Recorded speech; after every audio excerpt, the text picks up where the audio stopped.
नमस्कार दर्शक बंधु आज हूँ 19 अक्टोबर 2025 चलतु देखने आज सकाल किसी गुरुत्वपूर्ण खबर जदि पर्यंत वीडियो को लाइक करना वीडियो को लाइक करने सह चैनल को सब्सक्राइब कर कमेंट माध्यम जानतु आपण मैंने क्यों जिला देखुं जहाद्वारा ये गुरुत्वपूर्ण खबर आपण मान पाखे सर्वप्रथम पहुंच पार। नंबर 1 दीपावली पूर्व शनिवार धनतेरस अवसर में पूर्त विभाग मंत्री पृथ्वीराज हरिचंदन बड़ घोषणा कर राजधानी भुवनेश्वर रास्ता प्रशस्तीकरण होगा सह राज्यर 700 किलोमीटर रास्ता मरामती एवं नवीकरण हो मंत्री कहते 8 ରୁ 10 दिन मध्य रास्ता मरामती और नवीकरण नहीं टेंडर आह्वान कर पृथ्वीराज हरिचंदन कहते डिसेम्बर और जनवरी सुधा टेंडर पर रास्ता काम आरंभ हो से कहते एपरिक राजधानी में भिड़ नियंत्रण पर रास्ता प्रशस्त कर मंत्री कहते। नंबर 2 आसूची भयंकर बात्या दोहराइब 1999 महाबात्यार इतिहास पाणीपाग विभाग सूचना अनुसार 21 तारिख सुधा दक्षिण पूर्व बंगोपसागर लघुचाप क्षेत्र सृष्टि होबार संभावना रही पश्चिम उत्तर पश्चिम दिग को गति कर अधिक घनीभूत अवपातर रूप नेबार आशंका प्रकाश पाई।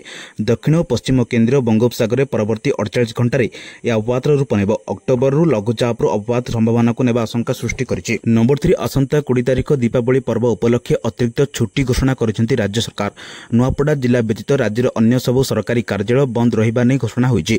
पूर्व घोषित 21 तारिख छुट्टी मध्य बलवत्तर रहइबो मात्र 21 तारिख रे समस्त बैंक और अन्य बैंकिंग संस्था खोला रहिबो। नुआपड़ा व्यतीत राज्यर अन्य सबु सरकारी कार्यालय 2 दिन बंद रहिबा बेले आसंता 25 तारिख चतुर्थ शनिवार कार्य दिवस भाव घोषणा कर चलित वर्ष दीपावली सरकारी छुट्टीर तारीख परिवर्तन नहीं एक फाइसला राजस्व विभाग पक्षर सरकार अनुमोदन पठा जाइतिला। सरकार अनुमोदन पर दीपावली छुट्टी सेप्टेम्बर 21 परिवर्ते 20 तारिख को घोषणा हो बोली राजस्व विभाग जड़े वरिष्ठ अधिकारी सूचना देते। राजस्व विपर्यय परिचालन विभाग विज्ञप्ति अनुसार 20/10/25 को अतिरिक्त छुट्टी भाव घोषणा कर। नंबर 4 दीपावली रे बाण फुटा को नहीं आसला गाइडलाइन भुवनेश्वर डीसीपी जगमोहन मीना एने कड़ा निर्देश देते। राजधानी भुवनेश्वर में उच्च शब्द संपूर्ण बाण फुटाइले कड़ा कार्यानुष्ठान नियाजिबो। सबुज बाण फुटाइबा समस्त पुलिस को अनुरोध करछन्ते। मद पी गाड़ी चलाइले चालक अटक रहिबा सह गाड़ी को जबत करी पीसीआर भ्यान नहीं जिवो। सबु थाना रे पेट्रोलिंग भ्यान अलर्ट पाई निर्देश दिया जायछि। बेआईन बाण बिकिले कड़ा कार्यानुष्ठान नियाजिबो बोली डीसीपी जगमोहन मीना कहछन्ते। नंबर 4 आज साइबर सेफ्टी कैंपेन आरंभ आज दिन 11 रे कलिंग स्टेडियम रे मुख्यमंत्री कैंपेन रो शुभारंभ करिवे। नवेम्बर 17 पर्यंत 1 मास धरी चलिबो कैंपेन। साइबर सुरक्षा ने सचेतन सृष्टि और मूल उद्देश्य एथिपाई 16टी साइबर रथ प्रस्तुत कर दैछि। एही रथ गुड़िक राज्यर 33 जिले में बुली साइबर सेफ्टी लोकों को सचेतन करिबो। या पूर्व कार्यक्रम संपर्क में सविशेष सूचना देछन्ति पुलिस महानिदेशक वाईबी खुरानिया। यह अवसर में कैंपेन मास्कट सहराई को उन्मोचन कर कार्यक्रम टैगलाइन स्टॉप वेरीफाई और सिक्योर और थीम सॉन्ग को उन्मोचन करछन्ति जीपी। विभिन्न शिक्षानुष्ठान समेत अन्य स्थान में मासे पर्यंत विभिन्न प्रतियोगिता आयोजन कर रिल प्रस्तुत करी यह साइबर विंग्स टैग करें युवपीढ़ी। साइबर सुरक्षा को नहीं सचेतनता सृष्टि और मूल उद्देश्य आज समय राज्य में साइबर अपराध वृद्धि पाउछि। सचेतनता अभाव नागरिक माने समस्या पड़ुछन्ति बोली डीसीपी कहते। नंबर 6 पर्यटकों शिमिलीपाल अभयारण्य खोली 2टी गेट दे प्रवेश करुछि पर्यटक। पिठापटा और कालियाणी फाटक दे 200 रु अधिक पर्यटक प्रवेश करिसेंति। व्याघ्र प्रकल्पर मजा नेबे पर्यटक। प्रथम दिन में शिमिलीपाल अभयारण्य को प्रवेश कर बेस उत्साहित पर्यटक। आज पुणी थरे खोला जिम्नी गाड़ी में बसी कोर अंचल बुलवा सह वन्यजंतु देखिबार सुजोग पाइबे पर्यटक। एथर पर्यटकों को आकृष्ट करने नुआ योजना प्रस्तुत करुछन्ति कर्तृपक्ष। गत वर्ष भली चलित वर्ष मध्य अभयारण्य में खोला गाड़ी में जंगल सफारी मजा उठाई पारे। एपरिक 3टी कोर अंचल को मध्य जीवार व्यवस्था कर 35टी स्वतंत्र खोला गाड़ी प्रस्तुत कर सहित विभिन्न स्थान में खाद्य और चाहा पान व्यवस्था कर पर्यटकों सुविधा विभिन्न स्थान में शौचालय प्रस्तुत कर कुमारी रामतीर्थ गुडुगुड़िया और जामुआणी रे थिबा यात्री निवास गुड़िकरे यात्री यापन व्यवस्था करा जायछि। रात्रि यापन करुवा पर्यटक नूतन भाव निर्मित होइतिबा वाच टावर उपरु वन्यजंतु को देखिबार सुजोग पाइबे। नंबर 7 मौसुमी विदा नैछि किंतु अक्टोबर मासरे पुणी थरे घारिछि बात्या भय। अमेरिकार जीएफएस मॉडल आकलन अनुसार अक्टोबर शेष सुधा 2टी बात्या सृष्टि होबार संभावना रही। जदिओ एने चित्र एबे किछि स्पष्ट होई नै किंतु दिन कईटा मध्य बात्या नै स्पष्ट सूचना मिलिबो। तेबे ए खबर पुणी थरे 1999 अक्टोबर मासर महाप्रलय को मन पकाई दिछि। 1999 मसीहा अक्टोबर मास बंगोपसागर सृष्टि होता 2टी शक्तिशाली बात्या गोटी अक्टोबर 17 गंजाम जिलार गोपालपुर ठारे स्थलभाग छुईला। अन्यटी अक्टोबर 29 जगतसिंहपुर जिलार एरसमा अंचल स्थलभाग छुईबा पर रचिथिला प्रलय। अन्यपटे भारतीय पाणीपाग विभाग सूचना अनुसार आसंता 21 तारिख दक्षिण पूर्व बंगोपसागर एक लघुचाप क्षेत्र सृष्टि होबार संभावना रही। यह क्रमे पश्चिम उत्तर पश्चिम दिगरे गति करिबो। 23 तारिख सकाळ सुधा दक्षिण बंगोपसागर एवं निकटस्थ केन्द्रीय बंगोपसागर अवपातरे परिणत हेबो। ताहा क्रमशः तमिलनाडु पुडुचेरी କାବେରୀ ଏବଂ ଦକ୍ଷିଣ ଆନ୍ଧ୍ର ଆଡ଼କୁ ମୁହାଁଇବ, ଯାହା ପ୍ରଭାବରେ 21 ତାରିଖରୁ 23 ତାରିଖ ପର୍ଯ୍ୟନ୍ତ ଘଣ୍ଟା ପ୍ରତି 30ରୁ 55 କିଲୋମିଟର ବେଗରେ ପବନ ବହିବ। ନମ୍ବର 8 ଜମି ଡିମାର୍କେସନ ପାଇଁ ଅନଲାଇନରେ ଆବେଦନ କଲେ ମିଳିବ ତାରିଖ। ଡିମାର୍କେସନ ପାଇଁ ଆଉ ବାରମ୍ବାର ତହସିଲ ଅଫିସ ଦୌଡ଼ିବାକୁ ପଡ଼ିବନି କିମ୍ବା କାହାକୁ ହାତ ଗୁଞ୍ଜା ଦେବାକୁ ପଡ଼ିବନି କି ମାସ ମାସ ସମୟ ଗଡ଼ିବନି। ଏଣିକି ଜମି ଡିମାର୍କେସନ ପାଇଁ ଅନଲାଇନରେ ଆବେଦନ କଲେ ମିଳିବ ତାରିଖ। ସେହିଦିନ ତହସିଲ ଅଧିକାରୀଙ୍କ ଅମିନ ଓ ପୁଲିସ ଆସି କରିବେ ଆପଣଙ୍କ ଜମିର ଡିମାର୍କେସନ। ଏଥିପାଇଁ ପ୍ରଥମେ ରାଜସ୍ୱ ବିଭାଗର ଅନଲାଇନ ସାଇଟକୁ ଯିବାକୁ ପଡ଼ିବ। ସେଥିରେ ମୋବାଇଲ ନମ୍ବର ପଞ୍ଜୀକରଣ କରି ଡିମାର୍କେସନ ପାଇଁ ଆବେଦନ କରିବାକୁ ହେବ। ପରେ ଆବଶ୍ୟକ ଜମି କାଗଜପତ୍ର ସହ ଫି ଦେବାକୁ ପଡ଼ିବ। ଆବେଦନ ସବମିଟ୍ କରିବା ପରେ ତହସିଲଦାର ଆପଣଙ୍କ ଆବେଦନ ଯାଞ୍ଚ କରି ଆପଣଙ୍କ ମୋବାଇଲ ନମ୍ବରକୁ ନିର୍ଦ୍ଧାରିତ ତାରିଖକୁ ମେସେଜରେ ଜଣାଇ ଦିଆଯିବ। ସେହିଦିନ ତହସିଲ ଅଧିକାରୀ ଏବଂ ଅମିନ ଆସି ଆପଣଙ୍କର ଜମିର ଡିମାର୍କେସନ କରିବେ। ନମ୍ବର 9 ଧନତେରସ ପୂର୍ବରୁ ଭାରତର ସୁନା ବଜାର ଶନିବାର ଦିନ ନୂଆ ଉଚ୍ଚତା ଛୁଇଁଛି। ଏପରିକି ସୁନା ଦର 3000 ବଢ଼ିଥିବା ଜଣାପଡ଼ିଛି। www.goodreturns.com ରିପୋର୍ଟ ଅନୁଯାୟୀ ଭୁବନେଶ୍ୱର ସୁନାର ମୂଲ୍ୟ 24 କ୍ୟାରେଟ୍ ପ୍ରତି ଗ୍ରାମ ପିଛା 13,086 ଟଙ୍କା ହୋଇଥିବା ବେଳେ 22 କ୍ୟାରେଟ୍ ସୁନା ଦାମ ପ୍ରତି ଗ୍ରାମ ପିଛା 11,995 ଟଙ୍କା ଏବଂ 18 କ୍ୟାରେଟ୍ ସୁନା ପ୍ରତି ଗ୍ରାମ ପିଛା 9,810 ଟଙ୍କା ରହିଛି। 24 କ୍ୟାରେଟ୍ ସୁନାର ମୂଲ୍ୟ ପୂର୍ବ ଦିନ ତୁଳନାରେ 3,350 ଟଙ୍କା ବୃଦ୍ଧି ପାଇ 10 ଗ୍ରାମ ପିଛା 1,32,953ରେ ପହଞ୍ଚୁଛି। ଏହି ସମୟରେ 22 କ୍ୟାରେଟ୍ ସୁନାର ମୂଲ୍ୟ ପ୍ରତି 10 ଗ୍ରାମ ପିଛା 1,21,883ରେ ପହଞ୍ଚୁଛି, ଯାହା 3,070 ବୃଦ୍ଧି ପାଇଛି। ଅପରପକ୍ଷେ ବିଭିନ୍ନ ସହରରେ ସୁନା ମୂଲ୍ୟ ଭିନ୍ନ ଭିନ୍ନ ରହିଛି। ନମ୍ବର 10 କେନ୍ଦ୍ରାଞ୍ଚଳ ରାଜସ୍ୱ ସମ୍ମିଳନୀରେ ରାଜସ୍ୱ ଅଧିକାରୀମାନଙ୍କୁ ରାଜସ୍ୱ ମନ୍ତ୍ରୀ ଟାକ୍ସ ଦେଇଛନ୍ତି। କାର୍ଯ୍ୟଦକ୍ଷତା ବଢ଼ାଇବା ଉପରେ ଗୁରୁତ୍ୱ ଦେବାକୁ ପରାମର୍ଶ ଦେଇଛନ୍ତି। ରାଜସ୍ୱ ସେବାକୁ ଆଇନ ଅନୁସାରେ ଲୋକଙ୍କ ପାଖରେ ପହଞ୍ଚିବା ଉପରେ ପ୍ରାଥମିକତା ଦିଅନ୍ତୁ ବୋଲି କହିଛନ୍ତି। କାର୍ଯ୍ୟାଳୟକୁ ସମସ୍ୟା ନେଇ ଆସିଥିବା ହିତାଧିକାରୀ ଯେମିତି ମୁହଁ ଶୁଖାଇ ଘରକୁ ନେଫେରୁ, ନ୍ୟାୟସଙ୍ଗତ ଉଦ୍ଦେଶ୍ୟରେ ଆସିଥିବା ଲୋକଙ୍କୁ ଯେମିତି ଖାଲି ହାତରେ ନ ଯାଉ, ଏହାକୁ ଗୁରୁତ୍ୱ ସହ ନେଇ କାମ କରନ୍ତୁ। ଏହା ସହ ମନ୍ତ୍ରୀ କହିଛନ୍ତି ରାଜସ୍ୱ ବିଭାଗର ସବୁଠୁ ବଡ଼ ସମସ୍ୟା ଜମି ସୀମା ନିର୍ଦ୍ଧାରଣ।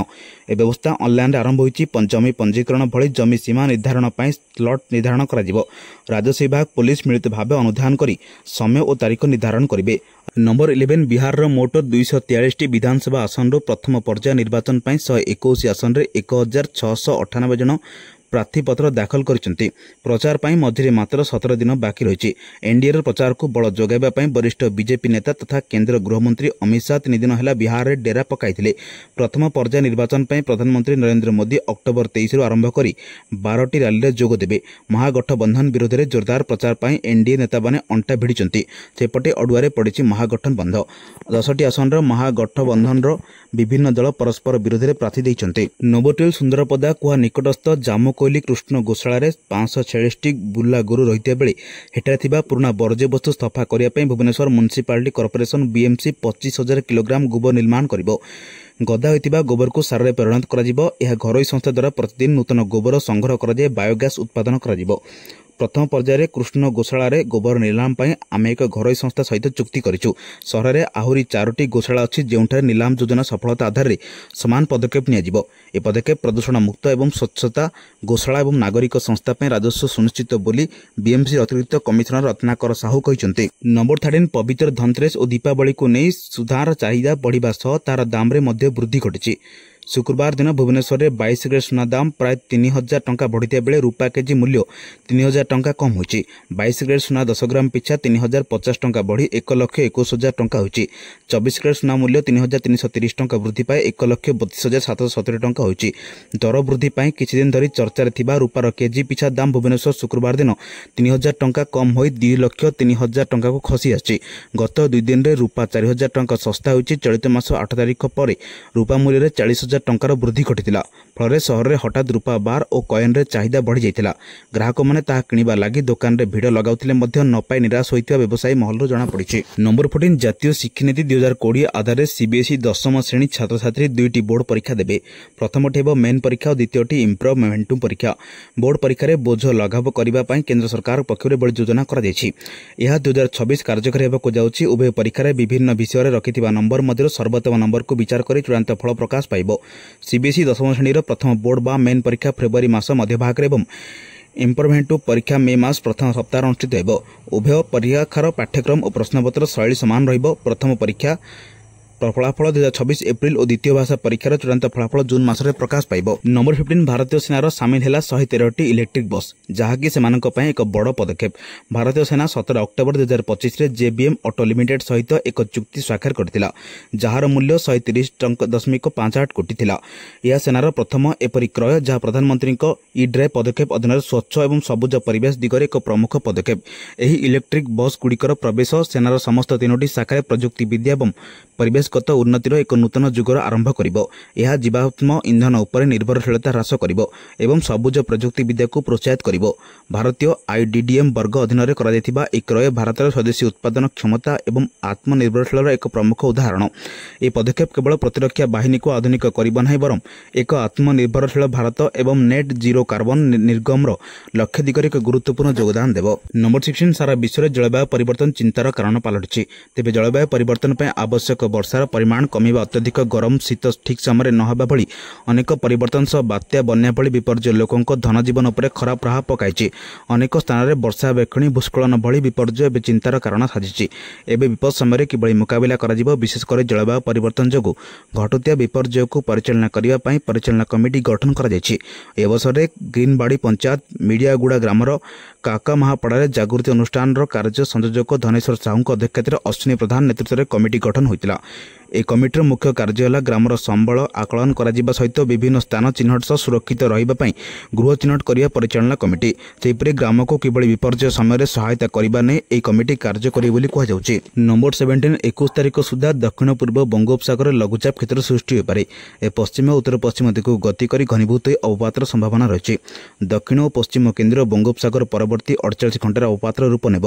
अक्टोबर लघुचाप अवपात संभावना को आशंका रही। कार्तिक मासर बजार दर रोषेई घर उपर झड़ सृष्टि करुछि। सबु जिनिसर दरदाम हु होई बढ़ी चली। मासक मध्य परिबा दर 25% रु अधिक होइछि। खाइबा तेल डाली पियाज दर नियंत्रण हराइछि। एथिपै शासक प्रशासक और विरोधी मध्य कौन योजना नहीं। गत 3 मास मध्य लगाण वर्षा और लगातार बन्या जोगु सबु वर्ग लोकों जीवन जीविका प्रभावित होइछि। महंगा माड़ आर्थिक मेरुदंड को दुर्बल करुछि। केन्द्रापड़ा जिला प्रशासन पक्षर बजार दर नियंत्रण पर पदक्षेप नेबाकू दाबी होइछि। ए संपर्क में श्यामसुंदरपुर ममता पाढ़ी कहते एवं कार्तिक मास चली सबुठी निरामिष भोजन प्रस्तुत होछि। तेबे रोषेई पाई पनीपरिबा सहित ताल दे अन्य सामग्री दर भी बढ़ी चली। नंबर 19 रोहित शर्मा 2027 दिनिकिया विश्वकप खेलिबा नै निजर मत प्रकाश करिसेंते। ते कहिसेंते जे 2027 विश्वकप खेलिबा को चाहते। रोहित वर्तमान ऑस्ट्रेलिया अछंती, जेउठारे भारतीय दल अक्टोबर 19 रु ऑस्ट्रेलिया विपक्ष में 3 मैच विशिष्ट ओडीआई सीरीज खेलिबो। विराट कोहली सहित रोहित को मध्य 2027 विश्वकप खेलिबा नै प्रश्न करा जायछि, किंतु हिटमैन एबे विश्वकप खेलिबा को इच्छा प्रकाश करिसेंते। Rohit Sharma make a wish child संगठन सहित मिसी एक पिला को भेटी जार एक वीडियो सोशल मीडिया भाइराल होछि। रोहित शर्मा अधिनायकत्वर भारतीय दल 2023 दिनिकिया विश्वकप फाइनल में ऑस्ट्रेलिया ठारू 6 विकेट परास्त होता। रोहित विश्वकप ट्रॉफी उठाइबार अधूरा स्वप्न पूरण करने को चाहते। नंबर 20 टेस्ट दिनिकिया टी20 पर क्रिकेट रे आसिबाकू जाउछि नुआ फॉर्मेट। गोटे मैच रे 2टी मैच मजा उठाई पारे क्रीड़ा प्रेमी। 2026 रे फॉर्मेट लॉन्च होगाकू जाउथे बेले एथिपाई एक परामर्शदाता बोर्ड गठन करा जायछि, जेउथिरे वेस्ट इंडीज किंवदंती क्रिकेटर सर क्लाइव लॉयड, पूर्वतन दक्षिण आफ्रिका अधिनायकत्व एबी डिविलियर्स, पूर्वतन ऑस्ट्रेलिया ओपनर मैथ्यू हेडन एवं पूर्वतन भारतीय खेलाड़ी हरभजन सिंह को सामिल करा जायछि। टेस्ट 20 फॉर्मेट टेस्ट क्रिकेट सहित टी20 क्रिकेटर सम्मिश्रण बोली कहा जाय परिबो। 20 टेस्ट होउछि दिनिकिया मैच भली सरल भाषा रे कहबाक गले एक 2टी टी20 मैच कहा जाय पारे। तथापि अनेक नियम टेस्ट क्रिकेट सहित समान। उदाहरण स्वरूप एक इनिंग 20 ओभर लंबा हेबो एवं टेस्ट क्रिकेट परि गोटे दल को 2 थर बैटिंग करबाक पड़िबो। बोलर मानको 20 विकेट नेबाक पड़िबो। तथापि जदि बोलर मानकर 20 विकेट नेबारे विफल होंती तेबे मैच ड्र हेबो नाही, कम रन स्कोर करथिया दल परास्त हेबो। एभली गुरुत्वपूर्ण खबर पाया पई आम चैनल सह जोड़ी रहंतु। जदि पर्यंत वीडियो को लाइक करनांती वीडियो को लाइक करबा सह चैनल को सब्सक्राइब करी कमेंट माध्यम जानतु आपण माने केउ जिल्ला देखुचंते, जहाद्वारा एभली गुरुत्वपूर्ण खबर आपण मानक पाखरे सर्वप्रथम पहुंचरिबो। ब्यूरो रिपोर्ट, सावधान ओडिशा।